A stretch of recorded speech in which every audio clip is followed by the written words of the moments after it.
الحمدللہ وحدہ والصلاة والسلام علی من لا نبی بعدہ اما بعد فاعوذ باللہ من الشیطان الرجیم بسم اللہ الرحمن الرحیم سورۃ البقرہ مدنیہ الف لام میم ذالک الکتاب لا ریب فیہ ھدی للمتقین۔ الف لام میم یہ وہ کتاب کہ جس میں کوئی شک نہیں، ڈر جانے والوں کو اس سے ضرور ہدایت ملتی ہے۔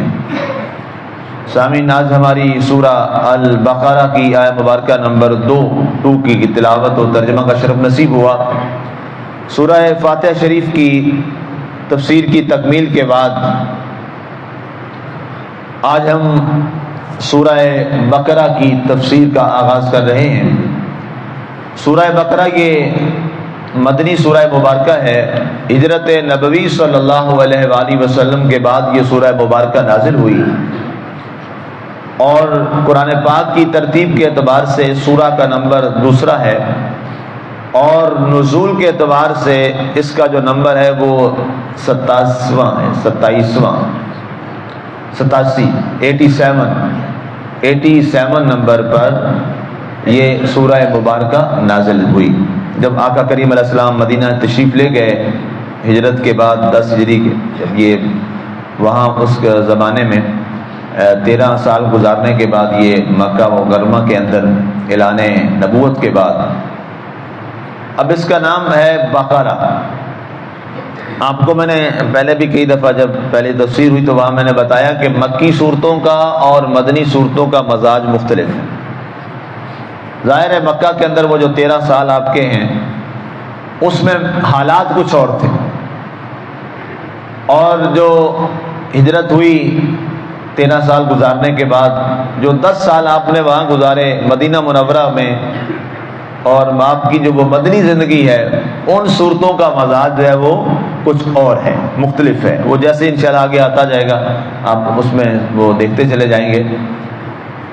اب اس کا نام ہے بقرہ، سورہ کا نام ہے سورۃ البقرہ۔ عربی زبان میں بقرہ گائے کو کہتے ہیں، بیل کو بھی کہتے ہیں، لیکن زیادہ یہ لفظ استعمال ہوتا ہے گائے کے لیے، چونکہ اب اس سورہ مبارکہ میں باقی چیزوں کا بھی ذکر ہے، لیکن تفصیل سے جس واقعہ کا ذکر ہے وہ ایک گائے کا واقعہ، اور گائے کا واقعہ اس طرح ہے کہ ایک شخص قتل ہو گیا، اور اس مقتول کے قاتل کو جاننے کے لیے یہ کہا گیا کہ ایک اگر گائے ذبح کی جائے اور اس کا گوشت کا جو ٹکڑا ہے وہ اس مقتول کو لگایا جائے تو یہ زندہ ہو جائے گا اور اپنے قاتل کا بتا دے گا کہ مجھے قتل کس نے کیا۔ کیونکہ یہ واقعہ بڑا تفصیل سے بیان کیا گیا ہے سورہ مبارکہ میں، تو اس بنیاد پر اس پوری سورہ مبارکہ کا نام کیا رکھا گیا ہے؟ سورہ بقرہ، یعنی گائے والی سورت، گائے والی سورہ مبارکہ۔ اس کے اندر اس گائے کا جو واقعہ ہے وہ بڑے تفصیل کے ساتھ جو ہے وہ بیان کیا گیا ہے۔ باقی ہر ایک آیہ مبارکہ کا الگ الگ ظاہر ہے، اس کے شأن نزول بھی آتے چلے جائیں گے۔ یہ ایک اجمالی طور پر کہ اس کی وجہ تسمیہ کیا ہے سورہ بقرہ کی، گائے والی سورت اسے کیوں کہا جاتا ہے۔ بڑی فضیلت والی یہ سورہ مبارکہ ہے۔ اللہ کے نبی صلی اللہ علیہ وآلہ وسلم نے ارشاد فرمایا کہ اس سورہ مبارکہ کی مثال قرآن میں ایسے ہے جیسے اونٹ میں کوہان کی مثال ہے۔ اونٹ کی وہ جو ابری ہوئی پیٹھ ہوتی ہے آپ کو نظر آتی ہے، جس سے وہ بلند قامت نظر آتا ہے دور سے، تو فرمایا کہ جیسے اونٹ کی کوہان دور سے نمایاں نظر آتی ہے، اسی طرح قرآن کے اندر سورہ بقرہ بھی بڑی نمایاں اور واضح۔ اور ساتھ یہ فرمایا گیا کہ سورہ بقرہ جو ہے یہ اتنی برکت والی اور نور والی سورہ مبارکہ ہے کہ جو شخص شب جمعہ میں سورہ بقرہ اور سورہ آل عمران پڑھتا ہے تو اللہ تعالیٰ زمین و آسمان تک اس کے لیے نیکیوں کا اعلان فرما دیتا ہے۔ یہ اتنی عظیم سورہ مبارکہ ہے۔ اب اس کا آغاز ہو رہا ہے حروف مقطعات سے، الف لام میم۔ اب الف لام میم یہ حروف مقطعات، بعض نے تو یہ کہا کہ اس کا کوئی معنی ہی کوئی نہیں ہے، لیکن یہ بات نہ سمجھ آنے والی ہے، اس لیے کہ اللہ تعالیٰ خود قرآن میں اس کلام کے بارے فرماتا ہے کہ ہدی للناس، یہ قرآن سارے کا سارا قرآن لوگوں کے لیے ہدایت ہے، یہ قرآن لوگوں کے لیے ہدایت ہے۔ تو ظاہر ہے الف لام میم بھی تو قرآن کا حصہ ہے، اگر اس کا کوئی معنی مطلب بھی نہ ہو تو پھر ہدایت اس سے ہم کیسے لیں گے؟ کوئی اس کا مفہوم اور اس کے معنی نہ ہوں، اسرار نہ ہوں، تو پھر یہ ہدایت سے تو نکل گیا لوگوں کے لیے، تو پھر قرآن کی آیت کے بارے میں کیا کہیں گے؟ تو لہذا کچھ نے اس کا معنی یہ کیا کہ اللہ و رسولہ اعلم، کہ الف لام میم یہ جو حروف مقطعات ہیں، اور پورے قرآن میں جتنے حروف مقطعات ہیں، قاف ہے، یاسین ہے، کافا یا عین صاد ہے، طٰ ہے، جو بھی ہیں حروف مقطعات، فرمایا یہ اللہ اور اس کا رسول جو ہے اس کے درمیان راز کی باتیں ہیں، اور انہیں صرف اللہ اور اس کا رسول ہی جانتا ہے، حتیٰ کہ لانے والا جبریل بھی اس سے ناواقف ہے۔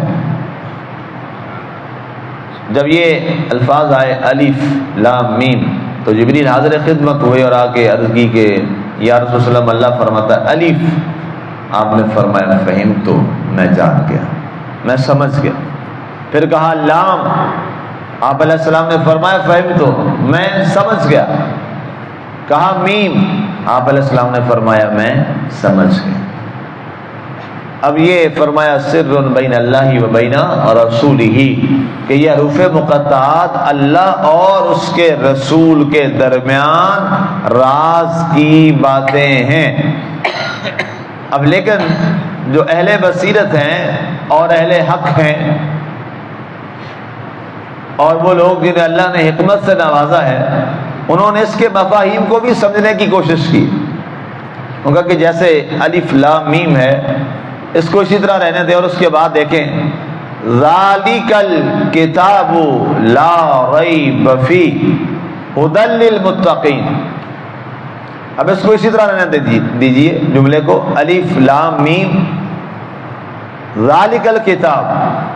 اب ظاہر ہے آگے ذکر جس چیز کا ہو رہا ہے وہ کتاب کا ہو رہا ہے، اور اس کے بے شک و شبہ ہونے کا ذکر ہو رہا ہے، تو ظاہر ہے جو الف لام میم آیا ہے یقیناً اس میں بھی ذکر اسی کتاب کے حوالہ سے ہی کوئی ہوگا۔ پھر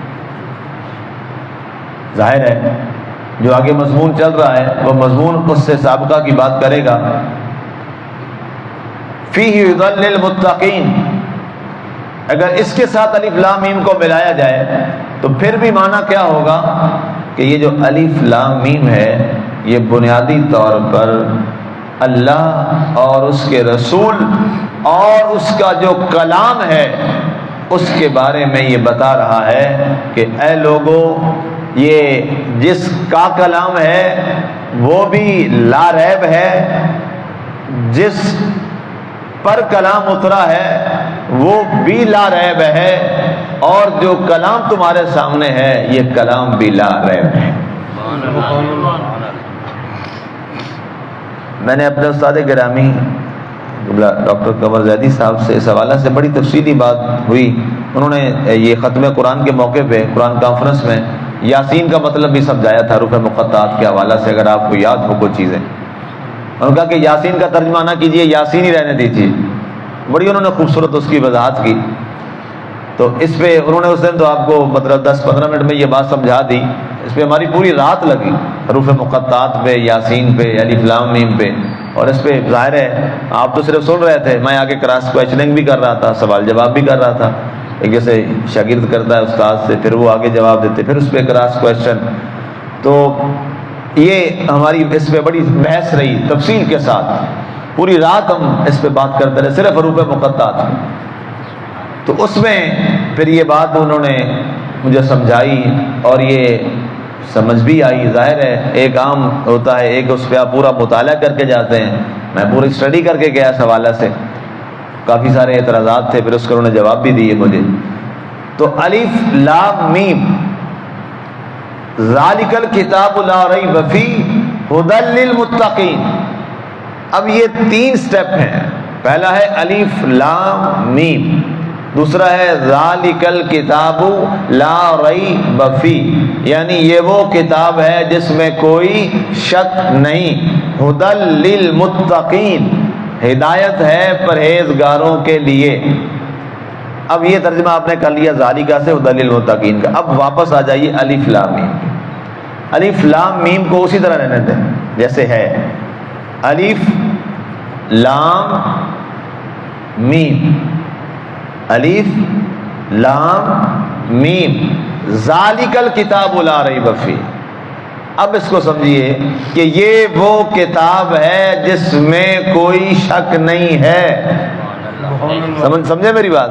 یہ وہ کتاب ہے جس میں کوئی شک نہیں ہے. اب اس کا معنی یوں ایک بنا کہ یہ جو پورا قرآن ہے یہ کیا ہے؟ یہ الف لام میم ہے.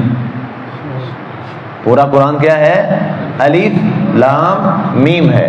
اب یہ پورا قرآن ہے کیا؟ یہ کلام کس کا ہے؟ اللہ کا ہے. کلام کس کا ہے؟ اللہ کا ہے. اور نازل کس پہ ہوا ہے؟ جناب رسول اللہ صلی اللہ علیہ وآلہ وسلم پر. اب یہ فرمایا جا رہا ہے کہ گویا قرآن کے جو اسماء مبارک ہیں ان میں سے ایک یہ بھی ہوا الف لام میم. یہ بھی اہل بصیرت نے لکھا اور یہ بات سمجھ آنے والی اور درست ہے. اب فرمایا گیا ذالکہ جو ہے یہ دور کا اشارہ ہے. اسے اشارہ بعید کہتے ہیں عربی زبان کے اندر. ایک اشارہ قریب ہوتا ہے اور ایک اشارہ بعید ہوتا ہے. جیسے آپ کہتے ہیں ہاذا، ہی یہ کوئی چیز یہ میرے سامنے پڑی ہے تو اسے میں کہوں گا ہاذا الکتاب، یہ کتاب. اگر دور سامنے کہیں ایک کتاب پڑی ہے تو میں اگر اس کا ذکر کروں گا میں کہوں گا ذالک الکتاب، وہ کتاب. اب قرآن تو پڑھنے والا سامنے رکھ کے بیٹھا ہے اور ارشاد ہو رہا ہے ذالک الکتاب، وہ کتاب. کتاب تو میرے سامنے ہے نا جی. عربی زبان کے اعتبار سے تو اس کو یوں ہونا چاہیے تھا ھذا الکتاب لا ریب فیہ، یہ کتاب جس میں کوئی شک نہیں ہے. لیکن الفاظ کیا ہیں؟ ذالک الکتاب، وہ کتاب، وہ کتاب. دور کا اشارہ ہے. سمجھے میری بات؟ جیسے یہ کوئی اور چیز پڑی ہے میرے پاس، یا یہ ہمارے سامنے ایک دروازہ ہے، یہ سامنے والا، تو میں کہوں گا ھذا الباب، یہ دروازہ ہے. اگر وہ جو مسجد کا مین گیٹ ہے اس کے بارے میں نے کہنا ہو تو میں کیا کہوں گا؟ ھذا نہیں کہوں گا، میں کہوں گا ذالک الباب، وہ جو دروازہ ہے مسجد کا. تو آپ سمجھ جائیں کہ وہ جو باہر والا دروازہ ہے مسجد کا اس کی بات ہو رہی. دور کا اشارہ ہے جس کے لیے آپ انگریزی میں دس استعمال کرتے ہیں اور دیٹ استعمال کرتے ہیں. لیکن قرآن تو سامنے پڑا ہے، جو پڑھ رہا ہے اس کے سامنے رکھا ہے، اس سے اور کیا قریب ہونا چاہیے؟ تو ذالکہ کیوں فرمایا؟ اس کی مفسرین نے جواب دیا کہ جب کسی بڑے عزت اور مقام اور مرتبے والی چیز کا ذکر کرنا ہو تو وہاں پر ھذا کی بجائے ذالکہ استعمال کرتے ہیں. دور والا اشارہ نہیں ہوتا. اس سے مراد اس کی عظمت ہوتی ہے کہ جناب یہ وہ کتاب ہے، وہ عظیم کتاب ہے. اس کی عظمت اور مرتبہ کی بلندی کے لیے کہ جناب یہ اتنی عظمت والی اور اونچی اور بلند کتاب ہے کہ لا ریب فیہ، جس کے اندر ذرہ برابر بھی شک نہیں ہے. ایسی لاجواب کتاب ہے. دنیا میں کوئی ایسی کتاب نہیں ہے اس وقت جس کے بارے میں آپ یہ دعویٰ کر سکیں کہ اس میں شک نہیں ہے. دنیا کی کوئی ایسی کتاب نہیں. حتیٰ کہ اب تو زبور و تورات و انجیل میں بھی تبدیلیاں ہو گئی، اس کے بارے بھی کوئی اب نہیں دعویٰ کر سکتا. حتیٰ کہ ان لوگوں میں یہودیوں اور عیسائیوں میں اختلاف ہو گیا ہے کہ جو ہمارے پاس نسخہ ہے وہ ٹھیک ہے، وہ کہتے ہیں نہیں جو ہمارے پاس نسخہ ہے وہ ٹھیک ہے. وہ کہتا ہے نہیں جو جرمنی میں نسخہ پڑا ہے وہ ٹھیک ہے. دوسرے کہتے ہیں نہیں جناب جو امریکہ میں پڑا ہوا ہے مین چرچ میں وہ ٹھیک ہے. ان میں آپس کے چرچوں کے نسخوں میں اختلاف ہے.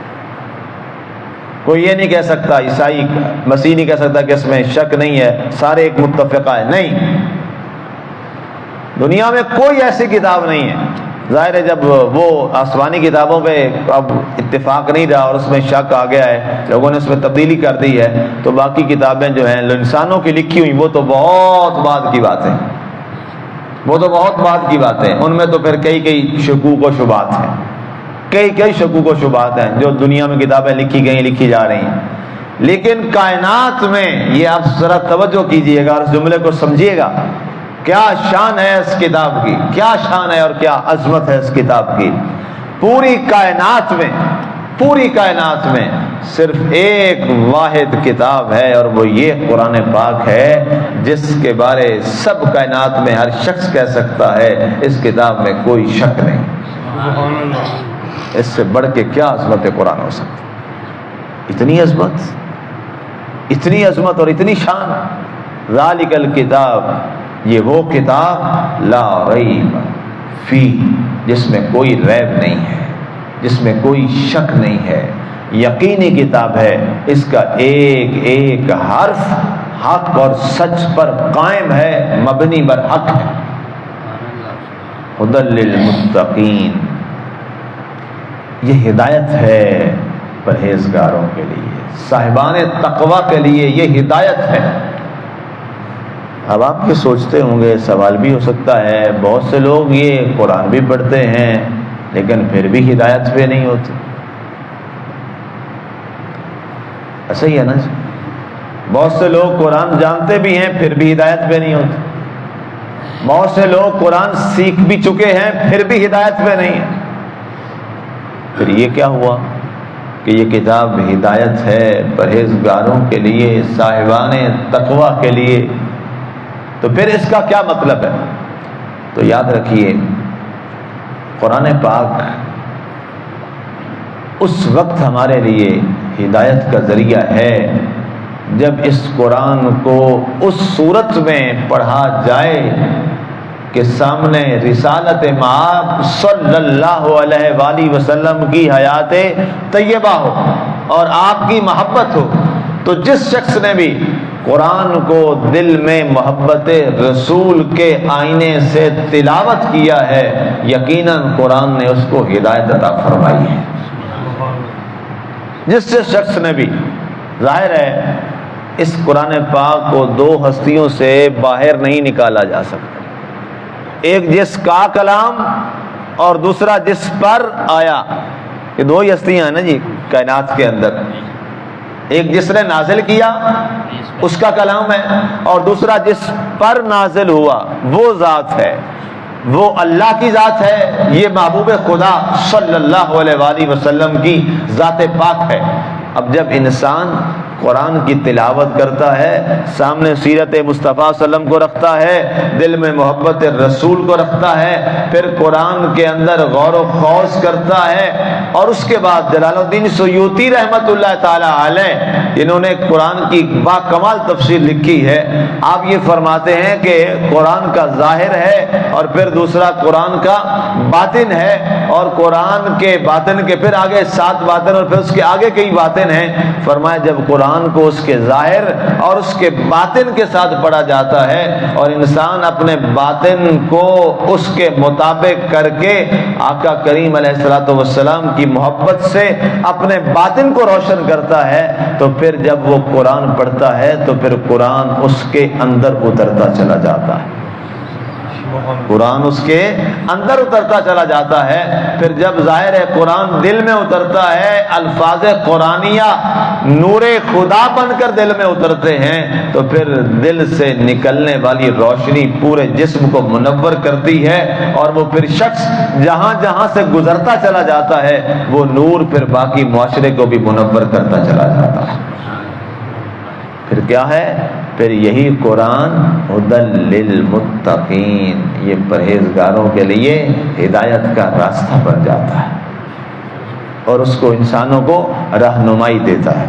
آپ دیکھیے ہم روزانہ بحمداللہ تعالی بیٹھتے ہیں، اب تو ظاہر ہے رویین میں ہم چل رہے ہیں، دوسری بار ہم نے اس تفسیر کا آغاز کیا ہے الحمدللہ۔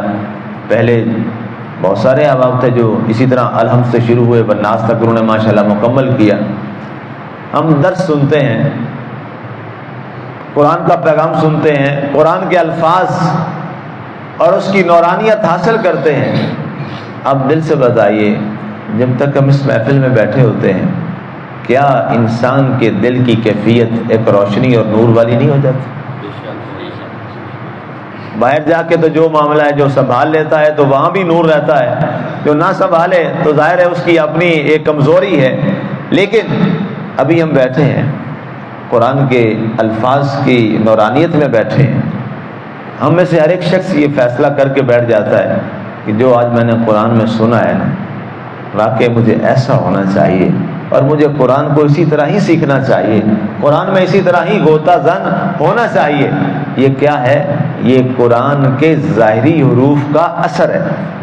یہ کیا ہے؟ قرآن کے ظاہری حروف، جو ظاہر ہے قرآن کا، ان الفاظ کا اتنا اثر ہے۔ تو جب یہی الفاظ ہمارے کانوں سے ہمارے دل میں اور ہمارے باطن میں اتر جائیں گے تو پھر بتائیے اندر کی دنیا کو کیا روشنی اور نور عطا فرما دیں۔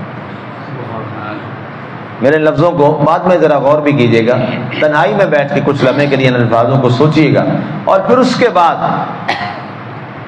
پھر ان الفاظ کی روشنی کو جس نے سمیٹ لیا اور اپنے دل میں بٹھا لیا اور پھر اس پر عمل شروع کر دیا، وہ پھر شخص کو اللہ ایسا کر دیتا ہے، ایسا بنا دیتا ہے، پھر وہ جس جگہ سے گزرتا جاتا ہے خود بخود اس کی روشنی کی کرنیں اپنے معاشرے کی جہالتوں کو دور کرتی چلی جاتی ہیں۔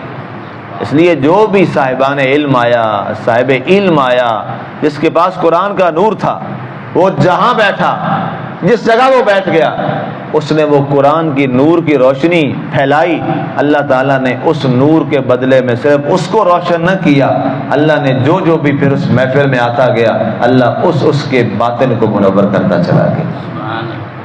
اس لیے ہدی للمتقین، یہ قرآن سراسر ہدایت ہے پرہیزگاروں کے لیے۔ اور وہ متقین کون ہیں، اس کی وضاحت خود اللہ نے آگے فرمائی ہے، اس پہ کل بات کریں گے۔ اللہ تعالی ہمیں عمل کی توفیق عطا فرمائے، آمین۔ وما علینا الا البلاغ المبین۔